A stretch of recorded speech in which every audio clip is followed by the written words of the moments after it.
ولأننا كذلك حاولنا أن نتناسى بأن هناك مذبحة دير ياسين وكفر قاسم وجنين وقانا الأولى وقانا الثانية وغيرها الكثير من المجازر الإسرائيلية بحق العرب، ولكن إسرائيل تصر على تذكيرنا بحقيقتها.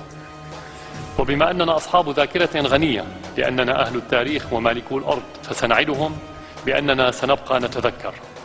والأهم من ذلك هو أننا سنحرص على أن يتذكر أبناؤنا أيضا. سنخبئ لهم صور أطفال غزة وجروحهم المفتوحة ودمائهم النازفة فوق ألعابهم، وسنخبرهم عن الشهداء والثكالى والأرامل والمعاقين، وسنعلمهم بأن المؤمن القوي خير وأحب إلى الله من المؤمن الضعيف، وأن العين بالعين والسن بالسن والبادئ أظلم، وأن ما أخذ بالقوة لا يسترد بغير القوة. لك الوعد ولك الحب ولك الدم ولك الروح ولك الولاء، سمائي وأرضي ومائي فداء لبشار الأسد.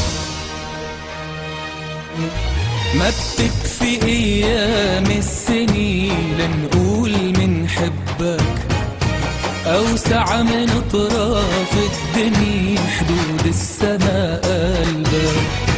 ما بتكفي أيام السنين ونحبك، أطراف الدنيا حدود السماء قلبك.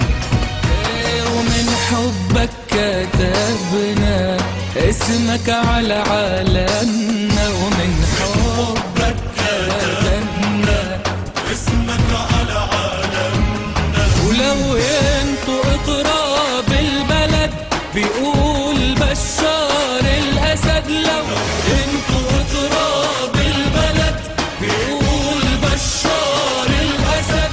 خلى الكرامة والشرف مزروعة فينا للأبد. من حبك كتبنا اسمك على عالمنا.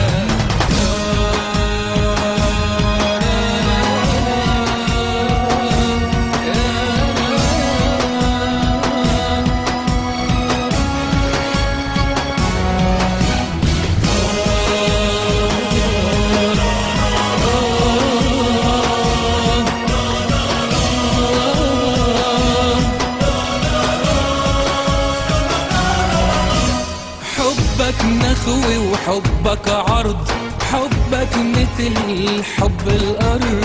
حبك نخوي وحبك عرض، حبك مثل حب الأرض.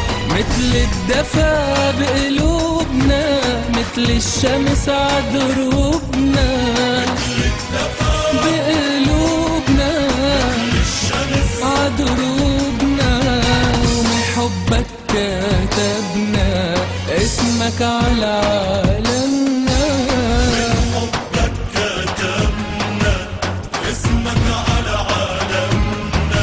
لو ينطق تراب البلد بيقول بشار الأسد، لو ينطق تراب البلد بيقول بشار الأسد. خلى الكرامة والشرف مزروعة فينا للأبد. ومن حبك كتبنا اسمك على عالمنا. من حبك يا سيدنا.